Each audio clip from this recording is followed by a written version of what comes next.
guys. Hello, gorgeous.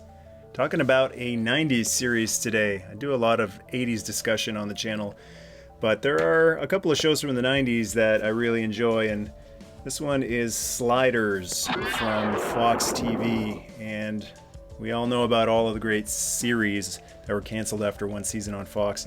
Sliders maybe should have been one of those shows because it lasted 5 seasons, and a lot of people wish it had only lasted 1 or 2. So one of the reasons I decided to pop the pilot episode back in and take a look at it is there are rumblings and rumors and innuendo that they might be bringing Sliders back. So I watched this when it came out originally on TV, and I loved the first couple seasons, and then something in the 3rd season kind of stunk, and then something else stunk. And it kept stinking and stinking, and then I just quit watching it before it even moved over to the Sci-Fi network. And from all accounts, it sounds like it really took a nosedive in quality after it moved from Fox to the Sci-Fi channel. But before I talk about the actual pilot episode, this is the freakiest, funkiest DVD case. So this is the first 2 seasons packed together, which is a good idea because from most reviews, they say the first 2 seasons are awesome, skip the rest.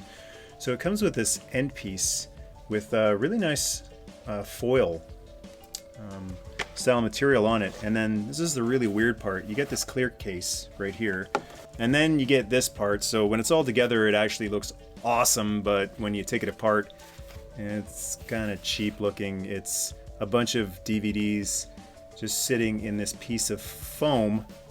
But it is kind of cool that you have to slide them in and slide them out to get them out, and they're all on an angle there. So it's one of the coolest looking DVD series sets that sits on my shelf, so I do enjoy that, and I'm really glad I held on to it too. I was going to get rid of this years ago because I thought, when am I ever going to watch Sliders again? But it's interesting when you hear in the news they might be bringing something back, or even if they do a reissue, special edition, something to bring interest back. So for people who don't know anything about Sliders, it stars Jerry O'Connell in one of my favorite performances of his, actually. Anybody who's seen Stand By Me will remember him as the heavyset kid, and he's nothing like that in this show. And it's also got John Rhys-Davies, so Sala from Indiana Jones, or Gimli in Lord of the Rings. Professor Arturo, he is so awesome in this show. He's so overbearing and pompous, but in the most lovable way possible. And then you got the kind of sort of love interest, Wade Wells, and the crying man, Rembrandt Brown. He is so cool. He is almost Lando Calrissian levels of epic coolness. The only reason I wouldn't put him quite on the same level as Lando is because he cries a lot, which he makes work. But he's like an old era singer, and he's trying to make a comeback. But the pilot kicks off with introducing us to Quinn Mallory, who is a young, brilliant scientist. So think Peter Parker.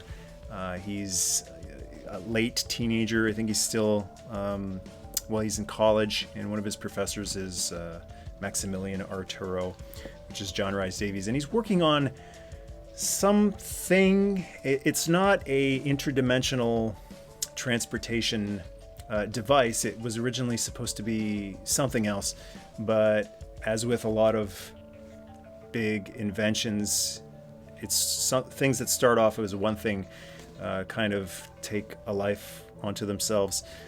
What's really cool about this pilot episode is, if you know the general premise, it's a group of people who jump from one reality to another. So if you're at all familiar with Star Trek's mirror universe, that's what this is. Every single episode, one mirror universe to another, to another, to another. And it's, at its best, it's really witty and fun and wise too.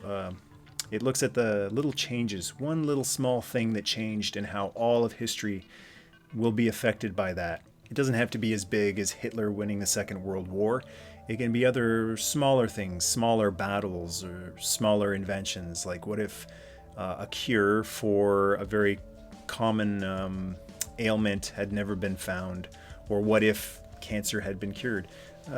things like that. And the parts that I love about this pilot the most are when they go subtle and small. So when Quinn Mallory does his first slide, like any mad scientist, he decides he's going to test it himself because he doesn't have the heart to send his dog through the thing. And I was finding quite a few parts of this that were actually quite intelligent, because there were times where I would go, oh, come on, just throw your camera through there, which he has his video camera running and recording all of his findings. And it's a really good technique, too, because it's a great way of getting to know Quinn Mallory a little bit better. Instead of him having to give us a lot of exposition, he's playing his tape backs to review his work, his findings. He works a lot on this thing. He's very tired. So it's a very slick, smooth way of filling us in without having him standing there and explaining to his friends, I'm doing this, I'm doing that, I need to do this, I need to do that.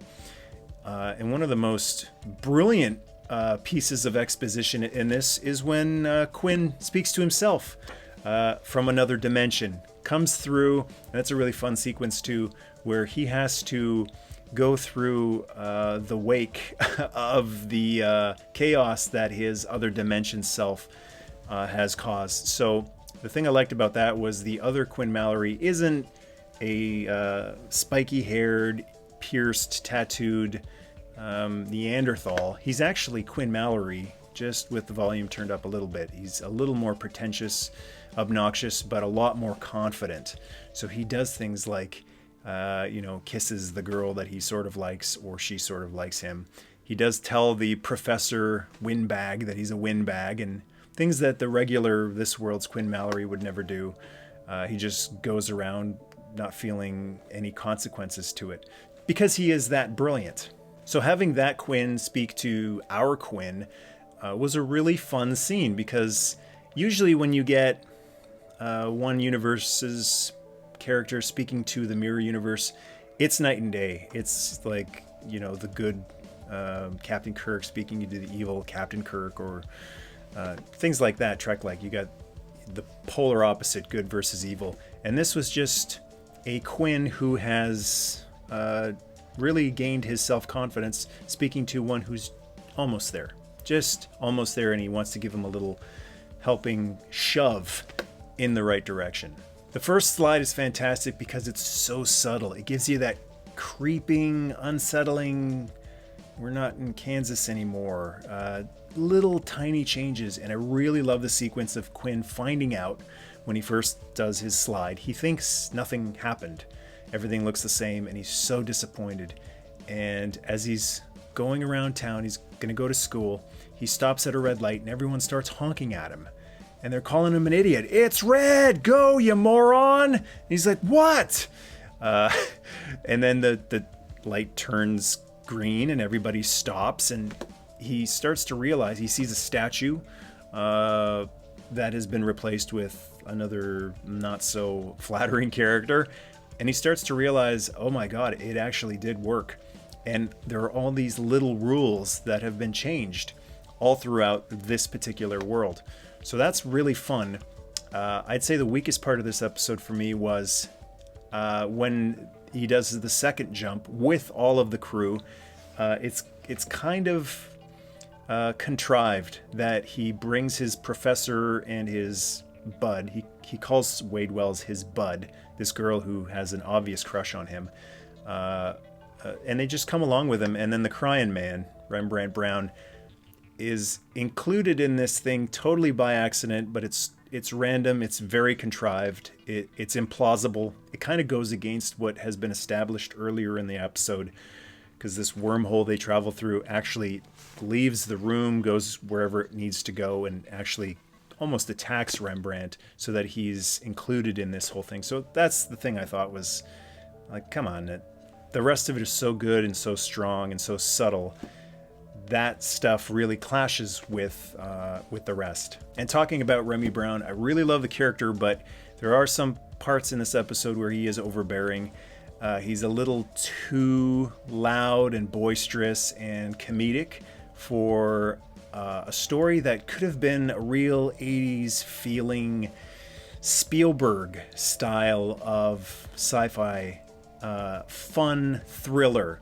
I'd say it's a lot like Back to the Future, especially the first half of it feels a lot like that. Just fun, magical atmosphere and tone of Back to the Future. I was finding myself getting a little disinterested near the end, though, because they slide into another world that is very different, far too different.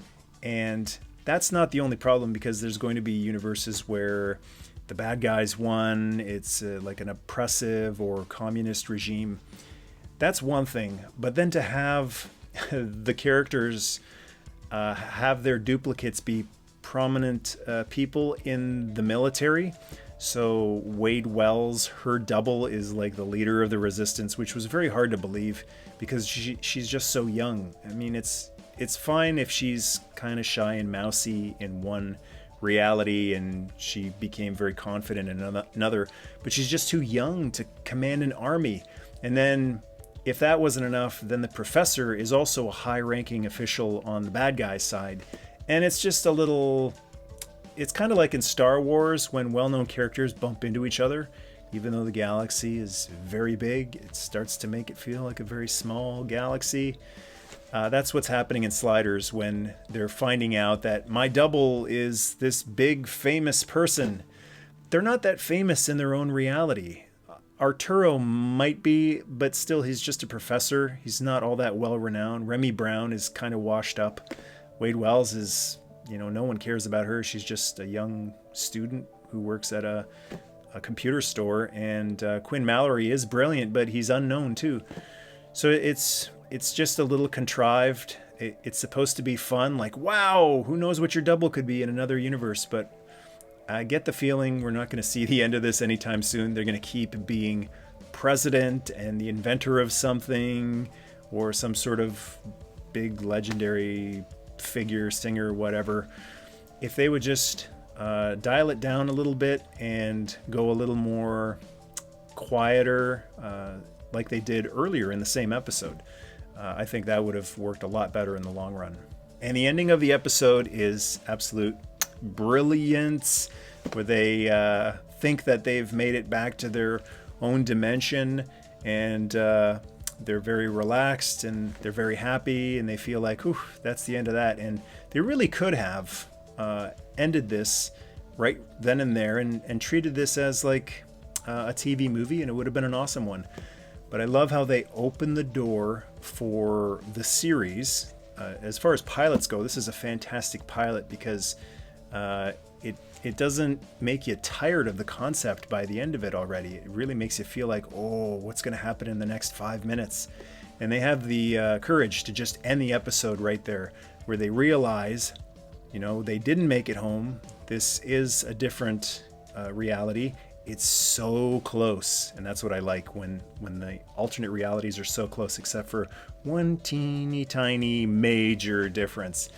And I think they nailed that perfectly at the end of this pilot episode. So that's the Sliders pilot episode.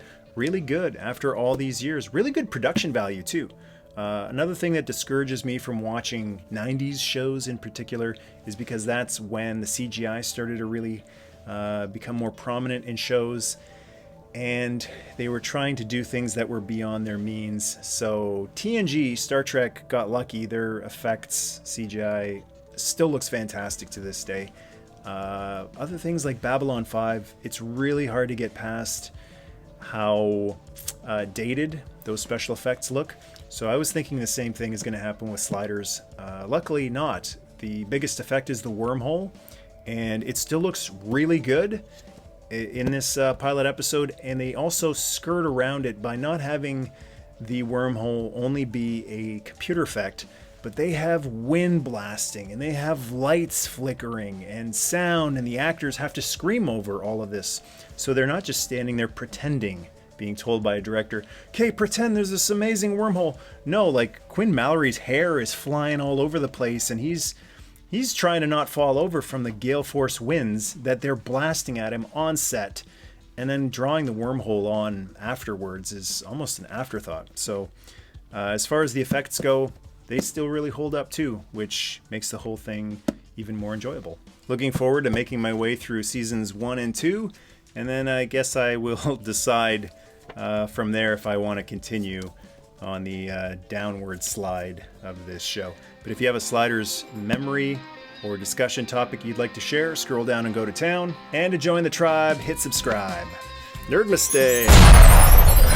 Dude, there's new G.I. Joe 6-inch figures in this dimension, and Real American Hero reissues in stores. Come on! Whoa, I gotta get out of here.